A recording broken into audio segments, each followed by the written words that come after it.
World History Discussions, Chapter 6, Part 6. Now we're going to talk about Mayan social classes. That's the temple of the giant jaguar at Tikal, as you can see. Anyway, you had kings and rulers at the top and also priests at the top due to their maintaining an elaborate calendar and their knowledge of writing, astronomy, and mathematics. There also was a hereditary nobility that owned most of the land, cooperating with kings and priests by organizing militarily and participating in religious ceremonies. Most merchants were from the ruling class, and noble classes serving as ambassadors to neighboring lands and allied people by bringing them luxury goods like rare animal skins, cacao beans, and finely crafted works of art to show a high social status. But also there was a class of professional architects and sculptors to oversee the construction of large monuments like this one in the picture and public buildings. Artisans too for pottery, tools, and cotton textiles. Finally though, at the bottom, as usual, you had a large group of peasants and slaves providing the physical labor for the construction of these monuments. But now we get into one of the coolest pieces of Mayan history that so many people were interested in back in the year 2012 CE. I'm being silly. Remember that? The Mayan calendar? Oh, the world's going to end on December 21, 2012. I remember that. I was 25 years old when that happened, and the world didn't end. Now, I don't know if they really thought it was going to end. It was just the end of a long cycle count. But anyway, Mayan math and Mayan calendars. You had the Mayan priests who understood the planets well enough to predict solar and lunar eclipse.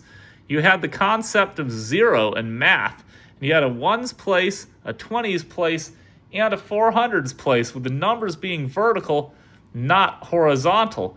More impressive, just to show how advanced knowledge was back then, the solar year was determined to be 365.242 days, which is only 17 seconds shorter than what modern astronomers have decided. And here's a little picture of Mayan math. This is not the textbook. This is a different history book, but you can see Mayan numerals and how they counted back in the day. So very advanced mathematics. In any case, you had two calendars. One was the solar calendar, which I mentioned was 365 days, just like our calendar. But you also had a lunar or ritual calendar, which had 260 days for rituals, which were divided into 20 months, 13 days each. The calendar would determine which rituals would be performed on that day, and it included 18,980 different rituals, which took 52 years to go through each scenario before that cycle began again. Now, I know the big cycle of the 2012 was like thousands and thousands of years, but a typical ritual cycle, 52 years, that's still about most people's lifetimes, or about 2/3 of a lifetime, assuming people live to 70 or 80. But anyway, you also had writing, which was a combination of ideographs and symbols for sounds, and it was every bit as important for Mayan society as it was for societies of the Eastern Hemisphere. However, the Spanish conquistadors and missionaries destroyed all the Mayan books in hopes of undermining Native American religious beliefs.